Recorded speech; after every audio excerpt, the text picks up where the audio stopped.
Welcome and thanks for tuning in to another exciting edition of Jamaica Magazine. I'm Atkinson. From providing you with information on STEAM education to taking you on a trip to picturesque Portland. These and more coming up in today's program. Stay tuned.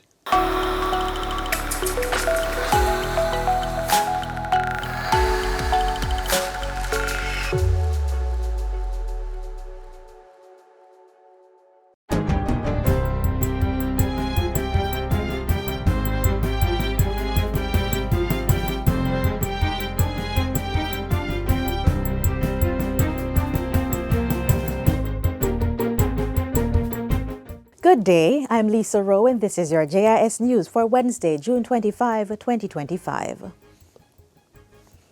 In short order, the government will be announcing plans to further reduce the cost of energy as it works to drive investment opportunities and support the sustainability of business operations. Prime Minister Dr. Andrew Holness made the announcement at the opening of the MJS Industrial and Technology Park on Tuesday. The $50 million investment on the old Arigonabo property in Spanish Town has 7 tenants, creating 3,500 jobs. Dr. Holness says implementing a new energy policy and investment framework will accelerate national growth and improve the cost of living. Now, all of this is moving towards, as we had announced, our pivot to growth, the next chapter. But we have to reduce the cost of electricity to business if our economy is to grow and we are to realize our dreams of becoming an industrial and manufacturing hub in the region. Measures already in motion are the reduction of GCT on electricity to 7% and over $1 billion investment in prepaid metering and household wiring upgrades. The Prime Minister also signals a national policy shift towards renewables, pointing to falling prices in solar panels and battery technology as an opportunity to accelerate investment. There has to be greater investment, but it has to be carefully managed. Because what you don't want to happen is for there to be a rapid migration from the national grid into individually supplied energy solutions using renewables. Otherwise, that will just drive up the unit cost for everyone else who remains on the grid.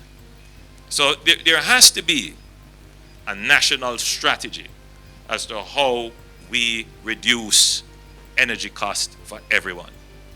That is the next step to be able to get to a really larger flow of investments in Jamaica.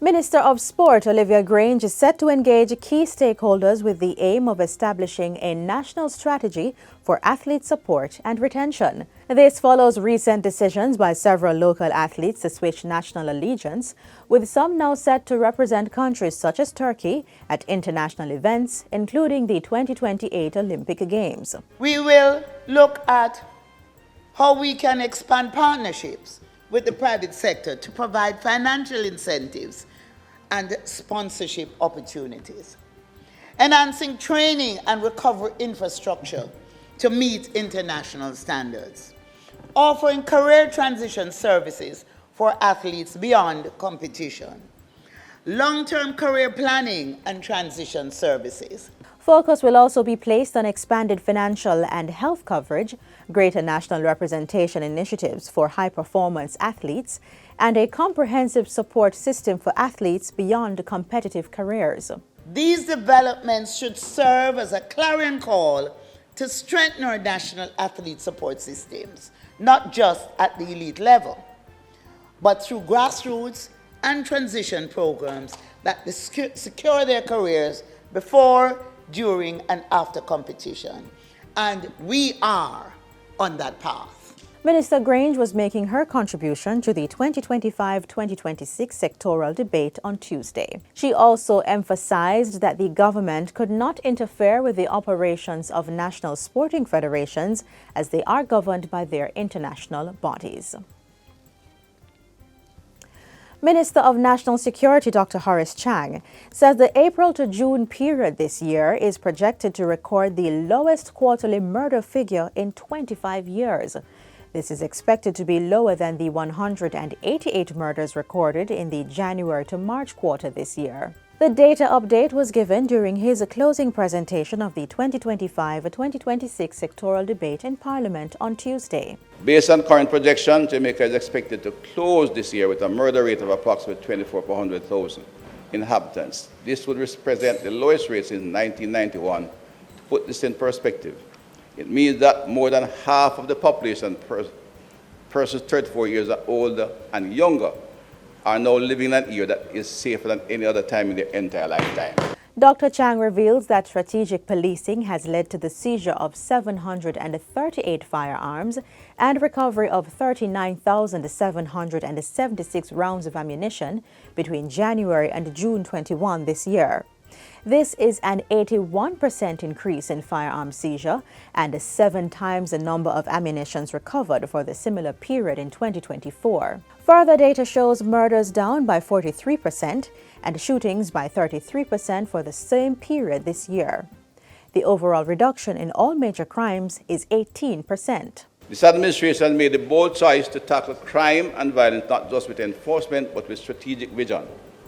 We have invested in the physical infrastructure of the police, the mobility and communication, the digital and technology infrastructure, leadership training, and clear command and control structures. Security across healthcare facilities in the Southeast Regional Health Authority, SERHA, has been fortified with the signing of a $1 billion contract.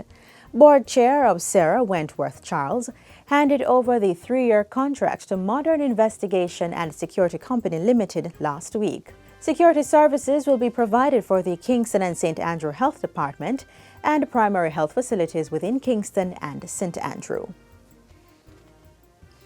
Still on health, major expansion and rehabilitation works are on the horizon for the Falmouth Health Centre in Trelawney. This will be done under Operation Refresh, an initiative of the Ministry of Health and Wellness. The work will include a new waiting area, the installation of solar panels and a water catchment system, as well as improvements to the kitchenette. This facility needs more space. Everybody is just crammed together. It has outlived the demands, have grown, and the space have not expanded with it. And so what I've asked the team to do at the regional level, and we'll follow up with them, is to look at how we can redesign the Falmouth Health Centre, to look at whether we can separate the administrative block to another location and convert the entire area into one health centre, which means providing more space for doctors, for patients, and for storage. The health minister was addressing a press briefing following a recent tour of the health centre. He also indicated that an evaluation by the technical team at the ministry would seek to identify any further needs as part of the improvement efforts. Falmouth Health Centre is among other facilities in Trelawney to benefit from the Operation Refresh initiative, with Low River, Troy, and Bounty Hall Health Centres approved for upgrading works. And finally, the Toll Authority of Jamaica is marking the first annual Toll Road Safety Week, being observed from June 22 to 28 under the theme, Driving Forward, Safer Roads, Stronger Communities. The week-long observance follows an official proclamation signed by Governor-General Sir Patrick Allen on May 30, 2025. During a recent JIS think tank, Chief Executive Officer of the Toll Authority, Jerome Palmer, said the week's activities were meant to highlight the authority's ongoing efforts to monitor and ensure compliance along the country's toll roads. To support National Road Safety Month, we saw the need to have the National Toll Road Safety Week as the 4th week in June. The toll road is the safest road to drive on in Jamaica, backed by data. For that to happen, we do so through our compliance work, compliance and monitoring works. And for Toll Road Safety Week, we just want to not only make persons aware of the safety of toll roads, but we also want persons to be a little bit more aware of the role of the toll authority in ensuring that the roads are safe. Additionally, we want to see how best we can engage customers to find issues that they have. Activities include a stakeholder forum held today. It brought together concessionaires, including the Trans-Jamaican Highway Company Limited and the Jamaica North-South Highway Company Limited, who operate and maintain sections of the island's tolled highway network. We want to ensure that a platform is created where they can present what they're doing now and what they will be doing for the future, for us to be able to kind of speak to them, engage them, understand a little bit more, and for us as a toll authority to also, based on their plans for the future, to keep an eye and to support them on how best we can regulate effectively for their advancement. The activities continue on Thursday, June 26, with an internal governance training workshop. And that's it for JIS News Today. I'm Lisa Rowe. Thanks for watching.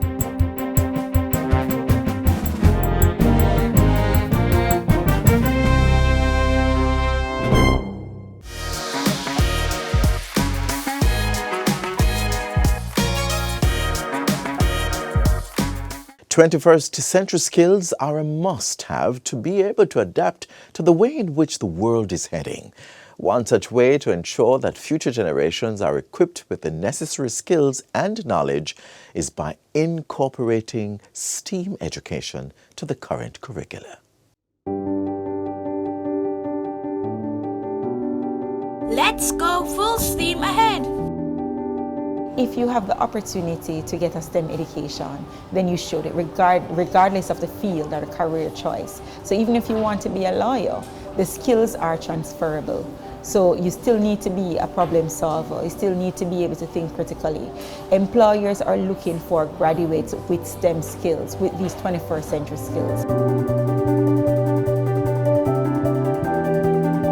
Teaching future generations to think logically, critically, and focused on problem solving, all while grasping 21st century skills, is a challenge of a lifetime. And the right policy to be put in place is to make sure that we are building schools that are going to be empowering our young people with science, technology, engineering, mathematics. And of course, arts. Because we believe that that is a space that we own and we can exploit for our economic and social development. The new STEAM Academy being built at Dumby Holden in Bernard Lodge, St. Catherine, is not where it ends. STEAM is being infused in all aspects of public education, with the method modified to suit each environment. At the Alpha Primary School, a partnership with the private institution, STEM Builders Learning Hub, is expanding the aptitude and skills of children as young as age 6. Little Einstein's program started in 2022, and it is out of the need to actually reach the students where they are at their different levels, and also to ensure that we start early. So this program primarily is for early childhood education institutions and for primary schools. So the program actually takes place once a week or twice, depending on the need. And we actually take the students through hands-on learning by them creating different things like robots, flashlights. So they're learning the theory, but they're also creating. Hi, I'm Kavel Hylton, CEO and founder of STEM Builders Learning Hub. We connect students to quality science, technology, engineering, and mathematics tutors, as well as resources, including our STEM activity box or science kits. STEM Builders Learning Hub started because we recognize the need to provide quality resources for students. We have done helium balloons, an explosion, a flashlight, a glow-in-the-dark slime, and now we are building an air car. One of the major benefits of enrolling children in STEAM education is the fact that it awards them the skills associated with the 4 C's of what is needed to excel in this 21st century: critical thinking, communication, creativity, and collaboration. STEAM education is very inclusive because it encourages students to do hands-on activities, and the kind of question that students are asked to answer, they're not given the answer, so they would need to think about it. It allows them to experiment if they are wrong. It also gives them the time to go back, think about what they did wrong and how they are able to correct it.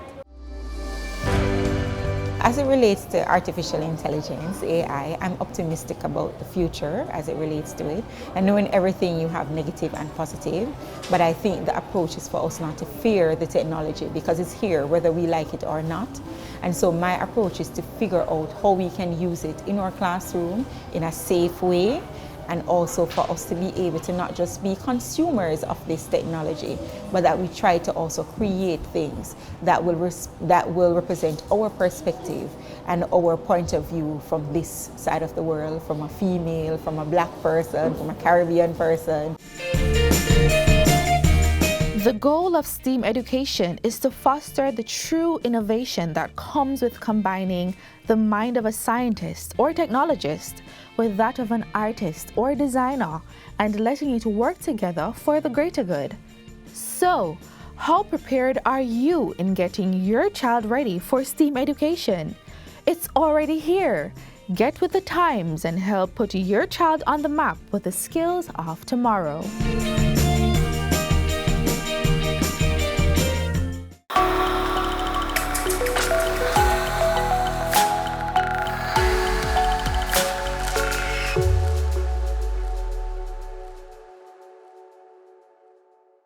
Stay one step ahead of a potential fire with this next feature, Fire Smart Solutions.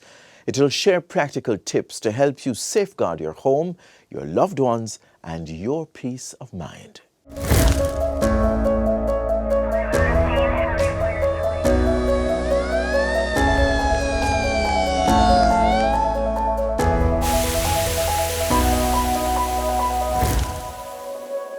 The Jamaica Fire Brigade, JFB, is urging the public to invest in fire smart technology. As technology advances, there is an increased emphasis on how individuals can utilize these innovations to create safer environments. Employing technology in fire safety not only enhances security, but also significantly reduces the risk of human error. It allows for functions such as automated equipment monitoring for electrical and other faults to be automated.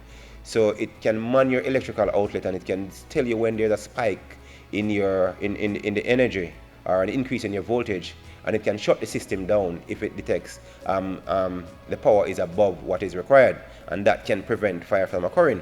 It reduces the need for human intervention, which facilitate by the approaches of the uses of digital technology and reduce the likely exposure to unsafe conditions.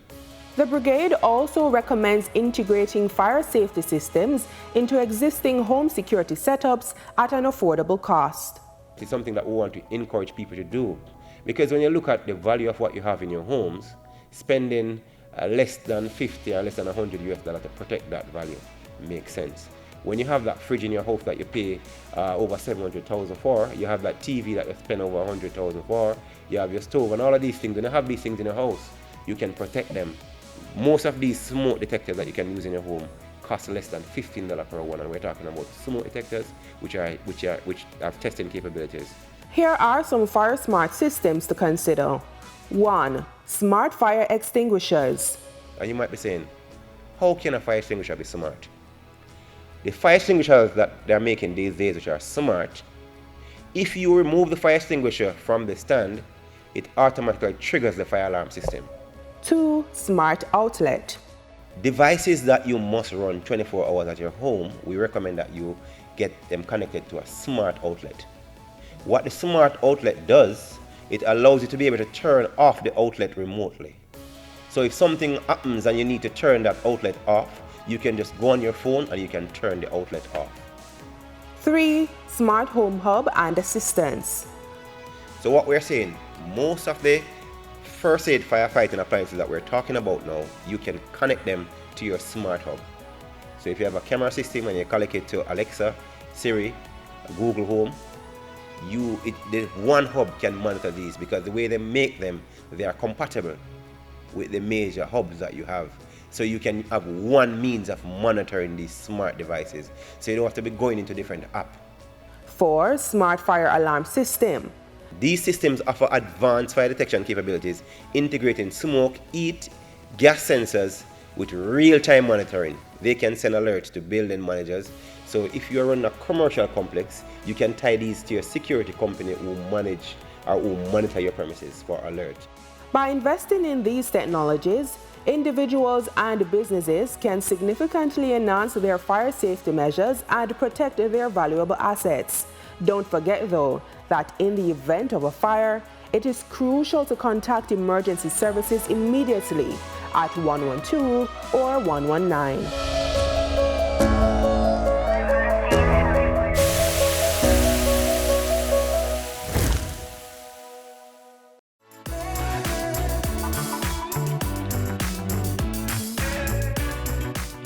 Portland is known for its lush natural beauty, pristine beaches, rivers and waterfalls. As we get closer to a high vacation season, we take you down the hill and round the bend to discover pieces of this picturesque parish, a viable option for your summer excursions. So Portland is this parish where the waters move to their own dialogue. These shapeless liquids shaping our ability to experience life around us. Of course, we keep returning to stunning but familiar blue or turquoise spaces we grew up around, but maybe never quite enjoyed how we're supposed to. This is a parish where the water smooth like rum, Jamaican style. Where life can be spicy like jerk chicken, the true flavor of Portland. Our the culture can be exciting like we the people. 6 boy! Luxurious resorts, the greenery of tropical plants, and the radiant sunlight, all of which of course make Portland a breathtaking place to see. But today we're exploring the seas of the parish as Portland speaks to us with her unique language.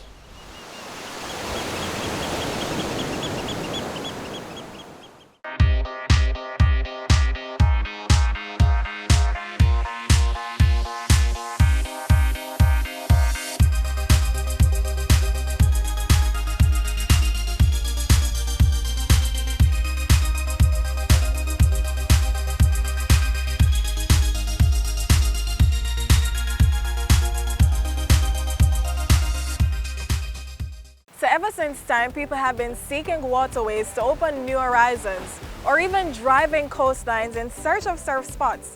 Well, here at Boston Bay Beach, we found one of Jamaica's ideal surf spots, where surfing in the country began in the 1900s.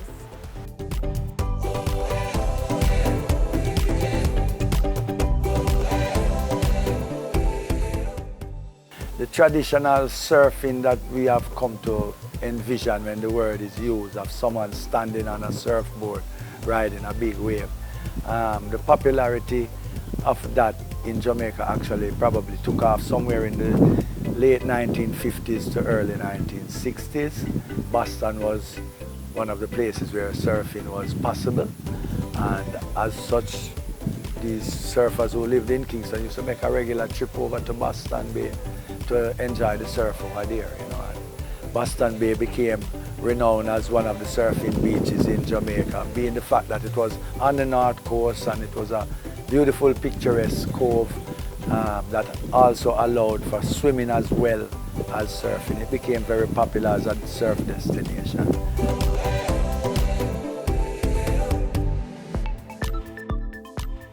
I could say that I've got my first personal surfboard in about 1974, and I've been surfing since that time until now. It enriched my life, and with a feeling when you're surfing, it's almost like flying, is what I would say. You feel like you're flying because you're moving over the surface of water like how God said they move over the surface of the water in Genesis 1. And just in case you didn't know, Boston is an unusual but beautiful horseshoe-shaped bay that leads to the sea. It provides a lovely view. Surfing is not so popular in Jamaica, but at this beach, locals and tourists will be tempted by the tides to grab a surfboard and ride the waves. So if you're here, do it anyway. My name is Anthony, and I've been surfing over 4 years now. Boston Bay Beach is one of the safest beaches to surf and swim and come and enjoy our good food that we have here as well. Well, I've been surfing here at Boston Bay Beach for 9 years now and still going. Well, you have beautiful scenery, nice ways for surfing, and then you have nice jerk food all around and nice friendly people. So right now here at Boston Beach is like the most beautiful place on the island for surfing. Surfing kind of like refreshes my mind and after a stressful day and stuff like that. And teaching people to surf is also fun. It helps to put a smile on other people's face and stuff like that.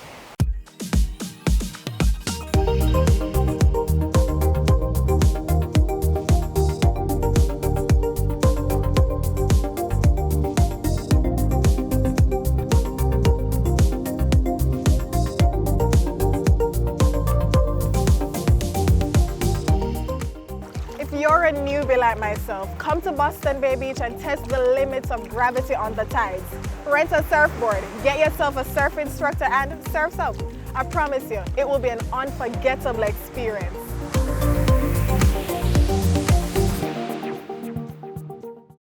Now on my journey in Portland, I discovered somewhere that's tucked away in the parish. Off the beaten track, a literal hidden gem, Turtle Bay. And what makes Turtle Bay so unique? The bay is named for the turtle shell-shaped stone monument that magically rises from the water.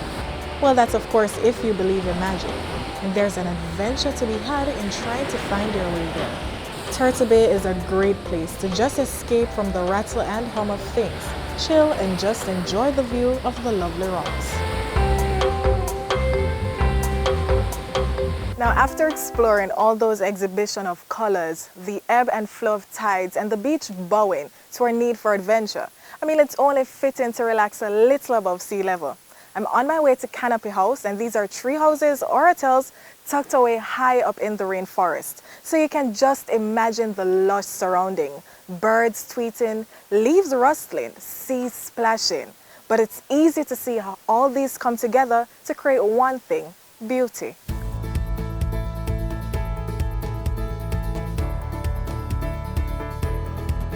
Canopy House is actually near the Blue Lagoon in Port Antonio. We are totally off the beaten track. It's hard to find us, and that's deliberate. It is not for everybody. Canopy House is pretty much in a rainforest. So we have totally wooden structures. We try to fit into the environment. So if you're not into natural scenery, if you're not into environmentally friendly properties, this is not for you. We use local people to make the houses and local wood. So sweetwood, almond tree, these are just some of the names.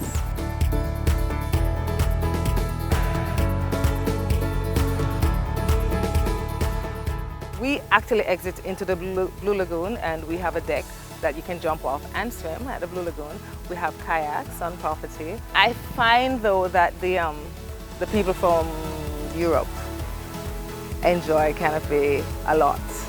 And lately we have been getting a lot of people from Jamaica because Port Antonio is now becoming the capital of getting away from it all in Jamaica. It's no easy ride getting here, but it's a worthwhile trip. So Portland may be several different things for several different persons. And for me, it's a parish with so much beauty to see, feel, and taste. Come and enjoy the whole Portland story, from the bush to the beach or the hill, whatever you will. Really, it's all here.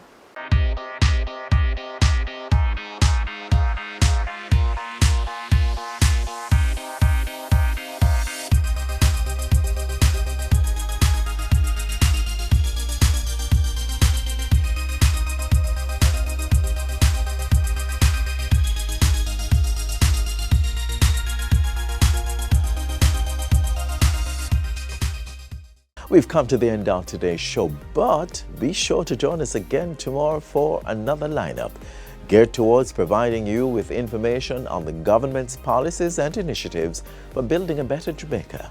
Visit our website in the meantime at gis.gov.jm or connect with us on social media. On behalf of the entire team here at the GIS, I'm Adrian Atkinson. Thank you so much for watching, and see you next time. This has been a production of the Jamaica Information Service, the voice of Jamaica.